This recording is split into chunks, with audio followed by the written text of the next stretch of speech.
कोण कोणाच्या आठवणी पुसू शकत नाहीत, इतिहास मिटवता येत नाही अशा शब्दांमध्ये वंचित बहुजन आघाडीचे नेते प्रकाश आंबेडकर यांनी रवींद्र चव्हाणांवर निशाणा साधला. तसंच इतिहास पुसण्याचा प्रयत्न करणाऱ्यांचा स्वतःचा इतिहास नसल्याचा टोला आंबेडकरांनी लगावला.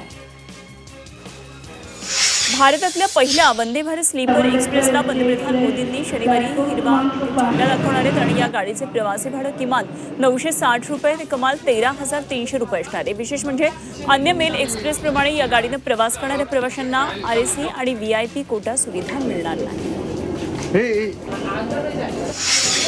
नाशिकमध्ये भाजपनं 54 बंडखोरांची हकालपट्टी केली आहे. यामध्ये माजी महापौरांसह 20 माजी नगरसेवकांचा समावेश आहे. पक्षशिस्त मोडली आहे आणि त्यामुळे त्यांच्या पक्षातून आता हकालपट्टी करण्यात येते. जळगावमध्ये शिवसेना उमेदवारांना पैसे वाटल्याचा व्हिडिओ व्हायरल झाला. याबाबत अपक्ष उमेदवारांना जिल्हाधिकाऱ्यांकडे तक्रार केली. मात्र शिवसेनेनं पैसे वाटल्याचा आरोप फेटाळत बचत गटाच्या महिलांचे हे पैसे असल्याचा दावा करण्यात आला. पैसे वाटप केल्याशिवाय भाजप निवडून येऊ शकत नाही असा घणाघात काँग्रेसचे नेते विजय वडेट्टीवार यांनी केला. तसंच यावर निवडणूक आयोगाचं लक्ष नसून आयोग गुलाम झालाय का असा सवाल त्यांनी केला. धुळ्यामध्ये सभेत MIMचे नेते असदुद्दीन ओवैसींनी भाजप आणि काँग्रेसवर घणाघाती टीका केली. भाजप प्रत्येक निवडणुकीमध्ये हिंदू मुस्लिम करतं आणि अल्पसंख्याक समाजावर अन्याय केला जातो अशा शब्दांमध्ये असदुद्दीन ओवैसींनी मोदी सरकारवर टीका केली. अल्पसंख्याक समाजाचा विकास काँग्रेसमुळे रखडल्याचा आरोपही त्यांनी केला. मुंबईमध्ये प्रभाग 94 मधल्या राष्ट्रवादी काँग्रेसच्या उमेदवारांच्या कार्यकर्त्यांनी पैसे वाटप केल्याचा आरोप केला. जावेद शेख यांनी याबाबतचा आरोप केला. शेख यांनी याबाबत तक्रार दिल्यानंतर संबंधितांवर कारवाई करण्यात आली.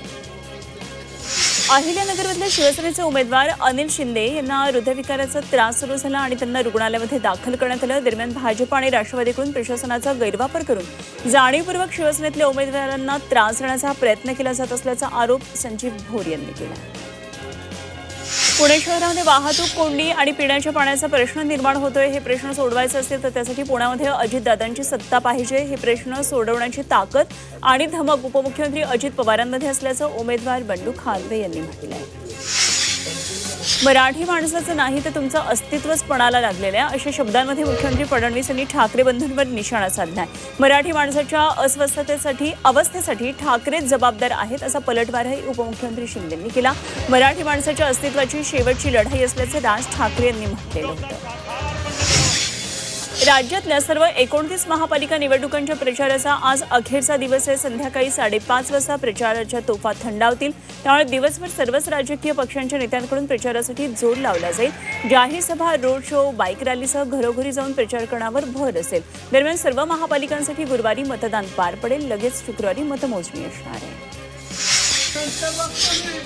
वरळी कोळीवाडा वॉर्ड क्रमांक 193च्या ठाकरे गटाच्या उमेदवार हेमांगी हरीश वरळीकर यांचे पती आणि महिला शाखा संघटक संस्कृती सावंत यांना पैसे वाटत असल्याचा आरोप अपक्ष उमेदवार सूर्यकांत कोळी यांनी केलाय. त्यांनी धाड घातली. त्यांच्यासोबत सर्व स्थानिक जागरूक नागरिकही होते आणि असा आरोप कोळींनी केलेला आहे.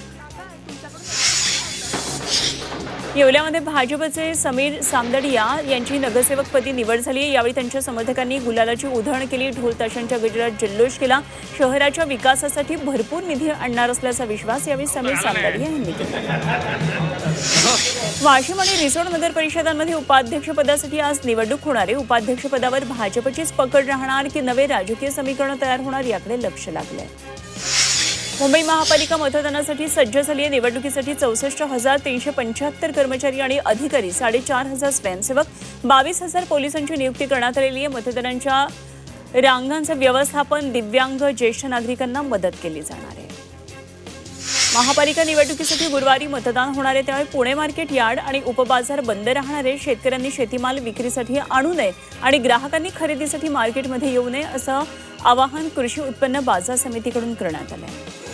पुणे महानगरपालिका निवडणुकीची रणधुमाळी अंतिम टप्प्यात पोहोचली आहे. निवडणूक कार्यालयाच्या आचारसंहिता कक्षानं आत्तापर्यंत एकूण 70 लाखांची रोकड, 26 लाखांचे अंमली पदार्थ आणि 40 लाखांचं मद्य जप्त केलं आहे.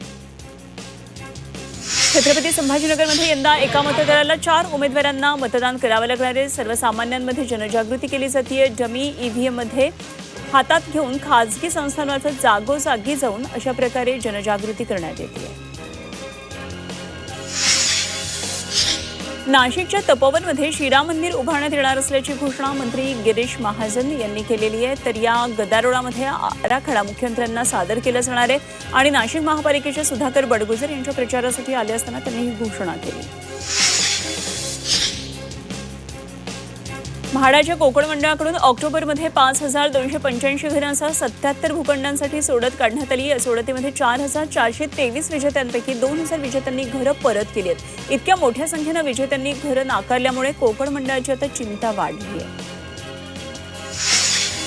महानगरपालिका निवडणुकीच्या पार्श्वभूमीवर संभाजीनगरमध्ये पोलिसांनी रूट मार्च काढला. पोलिसांनी नागरिकांना सुरक्षेचा विश्वास दिलाय. गुन्हेगारांवर वचक निर्माण करण्याचा प्रयत्न केला.